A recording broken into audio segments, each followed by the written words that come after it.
আসসালামু আলাইকুম গাইস, দেখেন আর একটি মনে হচ্ছে রাসেল বাইপাস। সে কীভাবে মাটিতে লুকিয়ে আছে দেখেন।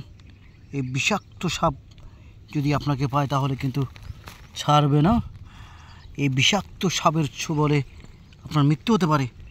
রাসেল বাইপাস কীভাবে লুকিয়ে আছে এই মাটিতে দেখুন, কংক্রিটে কীভাবে সে লুকিয়ে আছে। আমি একটু ভালো করে আপনাদের দেখাই, যদিও আমার ভয় লাগছে তাকে দেখাতে। দেখুন এই রাসেল বাইপাস, দেখুন দেখতে পান কিনা, এটা একটা রাসেল বাইপাস। বন্ধুরা এই রাসেল বাইপাস যদি একবার আপনাকে কামড় দেয় তাহলে আপনি শেষ হয়ে যাবেন। এটা একটা ছোটো একটা বাচ্চা রাসেল বাইপাস। হ্যালো বন্ধুরা, দেখুন এই রাসেল বাইপাস থেকে সাবধান, সবাইকে সাবধান হতে হবে। রাসেল বাইপাস যদি কামড় দেয় তাহলে কিন্তু আপনি শেষ হয়ে যেতে পারেন।